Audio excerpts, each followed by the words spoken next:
বন্ধুরা, আজ আমি আবার একটা নতুন ভিডিও নিয়ে তোমাদের সামনে হাজির হয়েছি। আর তোমরা অনেকেই আমাকে রিকোয়েস্ট করেছো যে দিদি ভাই তোমাকে শাড়ি পরলে বেশি ভালো লাগে। তাই আমি ভাবলাম কি যে তোমাদেরকে আমি কয়েকটা শাড়ি পরে দেখাই। আর আজকে আমি যে শাড়িগুলো পরে তোমাদেরকে দেখাবো সেগুলো কিন্তু আমি একদিনও পরিনি, তো আজকে ফার্স্ট টাইম আমি ওই শাড়িগুলোতে পরছি। আর আমি শাড়ি পরতে পছন্দ করি না, তোমাদেরকে আগেও বলেছি এখনো বলছি, আর কি কারণে সেটাও বলেছি। কারণ আমার শাড়ি পরলে না আমার নিজেকেই কমফোর্টেবল মনে হয় না। তো কোথাও যদি যাই আমি, তো মনে হয় কি এই বুঝি এদিক দিয়ে খুলে গেল, ওই ওদিক দিয়ে খুলে গেল, এর জন্যই না শাড়ি পরতে আমার বেশি ভালো লাগে না। কিন্তু তোমরা বলো সবাই যে শাড়ি পরলেই নাকি তোমাকে বেশি ভালো লাগে। ওর জন্য ভাবলাম যে আজকের এই ছোট্ট ভিডিওটা তোমাদের জন্য করি, যেহেতু তোমাদের অনেক দিনের রিকোয়েস্ট যে তুমি শাড়ি পরো, শাড়ি পরে ভিডিও করো, ওর জন্যই। তো আর আজকে আমি 4টে শাড়ি পরে তোমাদেরকে দেখাবো। আর মানে কোন কোন শাড়িটা আমাকে কেমন লাগছে সেটা অবশ্যই কমেন্ট বক্সে জানাতে ভুলবে না। তো চলো আর বেশি কথা না বলে এবার একটা একটা করে শাড়ি পরি আর তোমাদেরকে দেখাই। তো এটাই আমি ফার্স্টে পরলাম, আর শাড়িটা কেমন লাগছে সেটা অবশ্যই জানিও। বিয়ের পরপরই এই শাড়িটা আমি নিয়েছিলাম, তো তারপর থেকে আমি এটা পরিনি। তো আজকে প্রথম পরলাম, এমনকি বিয়ের পরে আমি ব্লাউজও বানিয়েছিলাম। তো ব্লাউজগুলো আমার এখন যথেষ্ট আমি রোগা হয়ে গেছি, তো ব্লাউজগুলো ঢিলে হতে শুরু করে দিয়েছে। আর এই শাড়িগুলো না ইয়াং মেয়েদেরকে পরলে বেশি ভালো লাগে বউদের থেকে। তো আজকে সেরকম ভাবে একটু সাজলাম। তো দেখো কেমন লাগছে শাড়িটায়। আর চুলটাকে আমি ছেড়ে দিয়েছি।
আর এটা কিন্তু হ্যান্ডলুমের পম্পম শাড়ি। তো পম্পম যেহেতু দুদিকেই, তোর জন্য শাড়িটাকে আমি এরকম ভাবে পরলাম যে যাতে পম পম গুলো সামনে দেখা যায়। আর এটার সাথে এমনি সিম্পল একটা হার আর তার সাথে একটা কানের আর একদম হালকা সাজাই সেরেছি।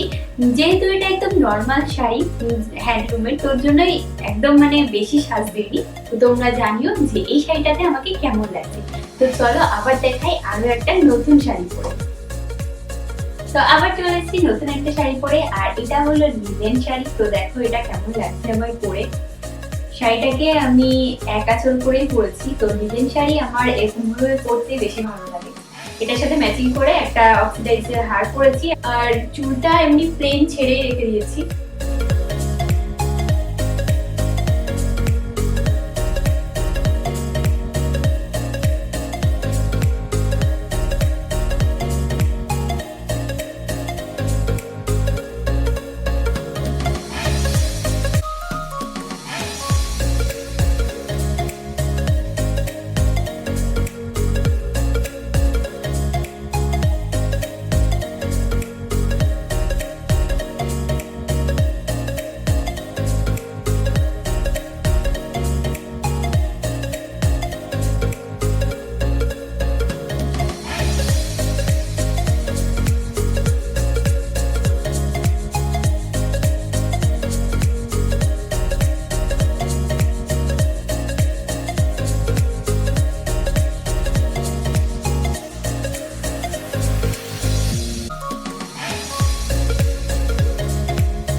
তো এই লিলেন জামদানি শাড়িটা পরে আমাকে কেমন লাগছে সেটা কিন্তু অবশ্যই লাস্টে জানাতে ভুলবে না। মেমোরিতে লোড করে নাও যে কোন কোন শাড়িতে আমাকে কেমন লাগছে। তো আরো একটা শাড়ি তোমাদেরকে পরে আমি দেখাচ্ছি যে ওটা কেমন লাগছে। তো চলো লাস্ট যেটা আছে সেটা পরে দিই। তো এই হলো আমার লাস্ট অ্যান্ড ফাইনাল লুক। তো এবার দেখে নাও যে এই শাড়িটাতে আমাকে কেমন লাগছে। তো শাড়িটার সামনেটা এরকম ভাবে পরেছি।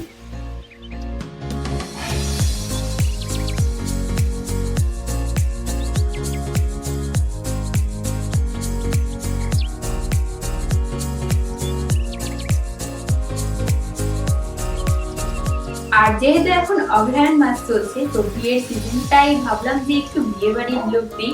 তো বিয়েতে তো কেউ নিমন্ত্রণ করেনি, তাতে কি হয়েছে, আমি সাজবো না? তো জন্য সেজে নিয়েছি, কেউ নিমন্ত্রণ করুক বা না করুক।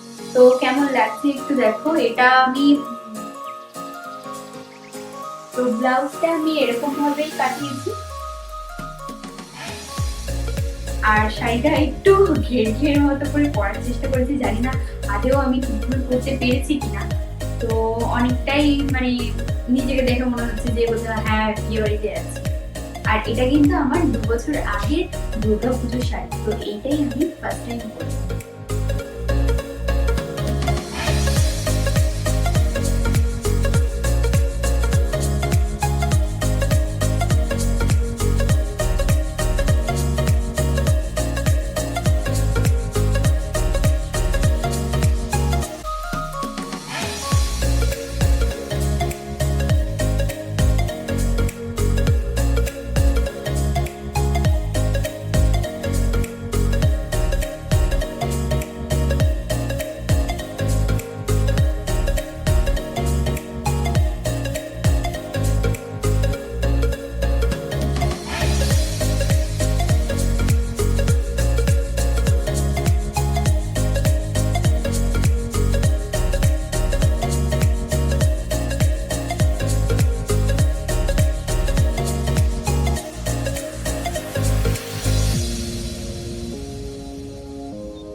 তো চুলটা আমি একদম সিম্পল ভাবে বেঁধেছি। সামনেটা একটুখানি ফুলিয়ে নিয়েছি আর সাইডে সিধে করে, আর পিছনটা একটা বরখা করে নিয়েছি।